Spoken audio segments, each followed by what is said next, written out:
mouth-watering fixtures in the quarterfinal of the 2014 African Nations Championship, and we hope that when next we come here, we'll be talking of Nigeria's progress, not Nigeria's ouster.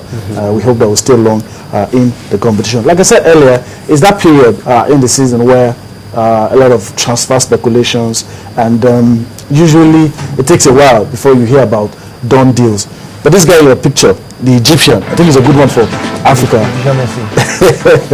Mohamed Salah.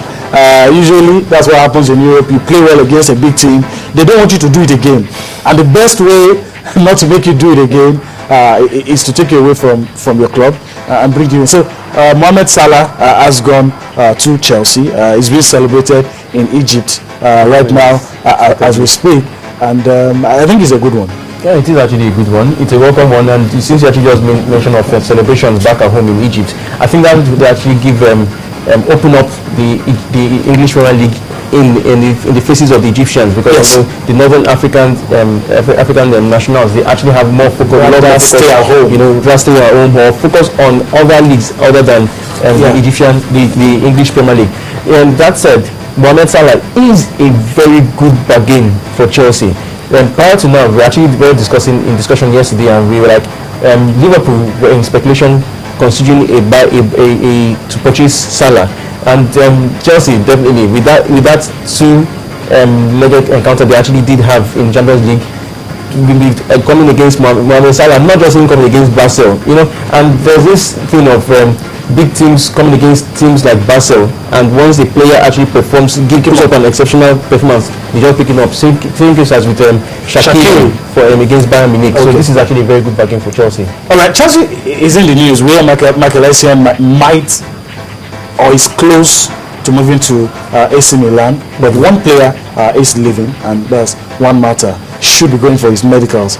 At the end of today, it might just be a Manchester United player. I'm going to ask you, we don't really have much time, but in 30 seconds, do you think Mata could change the fortunes of Manchester United? Well, Mata as an individual player, I don't see him changing the fortunes of Manchester United, because clearly from what we see, what I've seen in the course of their games, I think it has to do with the attitude of the players, the team attitude, their belief. All right. They seem to be lacking that champion spirit right now. So, but Mata going them, it would help them, but nevertheless, it is not going. In my own view, it's not enough to save their season. Save this season. Yeah. Okay. All right. Let's leave Chelsea for a while, but stay with another team in the English Premier League, and that's Liverpool. Liverpool is a team you would expect to be very active in the transfer market, especially with the news that Glenn Johnson and Lucas will be out for a long time, and you have injuries in the defense to key players. So I don't know. I don't know how you guys see it, but I'm looking at Liverpool as a team that needs to dip their hands into their pockets and buy players. They need to, but I do not think they need to do so this January season, because the kind of players they actually need, I'm not sure if they'll be able to get such quality in this January windows. So I think they need to. You feel they can't maintain, they can't sustain their push for a top 4 place in spite of injuries. They can. They should just look to the summer. All right, let's listen to Liverpool manager Brendan Rodgers. His opinion has been hit.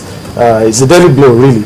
2 key players in the squad are going to be out for a long time. Let's listen to Brendan Rodgers and come back for more on Sports this morning.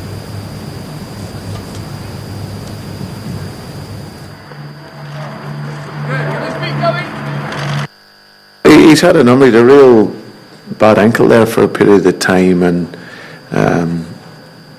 just 1 or 2 other issues that just haven't allowed him to be 100%. I think everyone has seen over many years the speed and the fluence of how good he's been, and for part of this season, he's been restricted, and that's obviously been difficult for him. But he's put himself out for the team to train, to play, and I just think now it's at that point where we need to just get him right. Personally, I'm disappointed for Lucas, because he's been very, very important for our squad, this season, and as I said, it was something that was just innocuous, really, and it looked like, and it's obviously put him out for a few months. So hopefully he'll get back sooner rather than later. He obviously had been in good form this season. He's worked his way back into the Brazil squad. So hopefully, and I know what he's like.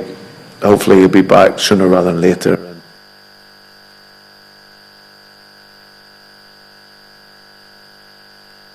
Brendan, I just seem to agree with you. Telema is not worried. Doesn't sound worried. Okay, let's go to fourth round fixtures in the FA Cup. We'll look at some selected fixtures, fourth round matches. Of course, you know that Arsenal will take on Coventry City today, but I'm hoping it will come up on your screen. Interesting fixtures in the FA Cup today, and most of the English Premier League sides still involved, but the opposition that they're coming up against lesser sides. But the nature of this competition is that small sides have a way of knocking out the big teams. Yeah, they're small teams but big spoilers. That's what they are, and it's important for the big teams not to take any chances. However, one thing we should expect to see is the bringing in. They're going to be a mix for the big teams. They're not going to use some of their regular first team players. They're going to bring in other guys who have not featured often or regularly, so that to ensure that the other guys get some rest. And that's the small teams we want to take advantage of. Nevertheless, we still expect the big teams. Worst case scenario, one of them will fall, but we expect big teams to go. Okay, let's quickly go through this, guys. Arsenal will take on Coventry City. Nottingham Forest will take on Preston. Bournemouth will take on Liverpool. Birmingham will take on Swansea. Bolton will take on Cardiff City. Manchester City will take on Watford. These are some of the FA Cup fourth round fixtures. Southampton will take on Yeovil. Wigan will take on Crystal Palace. Stevenage will take on Everton. Port Vale will take on Brighton. These are some of the fourth round FA Cup fixtures. Let's go and move on to big games across Europe. Some interesting matches, especially in the Italian Serie A. Well, we'll start with the Spanish League. Barcelona and Malaga, a huge one in the Spanish La Liga. Valencia Espanyol for me looks to be another big one. Real Madrid Granada, well, maybe because Real Madrid is involved. Then this one, I need to allow you guys to talk about this. Borussia Mönchengladbach and Bayern Munich in the German league. Quickly, in 30 seconds, Tonte, what do you think will happen in this one? They expect Borussia Mönchengladbach to be purposeful to want to spoil Bayern Munich show. Okay, they've always been a problem for Bayern Munich, but we expect Bayern Munich to come back into the season and show their grit. Okay, Borussia Dortmund will take on Augsburg. Of course, in the Serie A, pick of the pack, Lazio will take on Juventus, and of course, Verona takes on Roma. In the French league, Lille take on Rennes, and of course, in the Serie A, Cagliari will take on Milan, and of course, PSG also involved. Well, those are big games across Europe. But guys, before I allow you guys leave, let's maybe talk about something news that just broke yesterday. Sandro Rosell. Let me quickly hear your comment. Telema. Sandro Rosell resigned from his post as Barcelona president. Well, the issue surrounding the purchase of the controversial clause inserted into the contract of Brazilian star Neymar. Well, it's actually a shocker, considering the fact that he was looking to go for another term, but his stepping down actually indicates the fact that something wrong is non-disclosure bit of the contract. Definitely gives us an indication that there's a whole lot to the story than meets the eye. Tonte, players from South America, third-party ownership and all of this. Maybe that's why UEFA is clamping down on this one. Yeah, we know some people are aware of the fact that there's a clause in UEFA's rules that there shouldn't be any third-party influence or what do I use for a better term? There shouldn't be any third-party involved when it comes to players. Clear sales. FIFA is yet to have have a full stand on that. Okay. Nevertheless, UEFA is actually taking the bull by the All horn. right. All right. We really wish we had more time, but of course, that's what happens to us on Friday. We hope you join us later again next week for Sports This Morning. But we'll leave you on the show this morning with the papers and, of course, see what the papers have to say. Bye for now.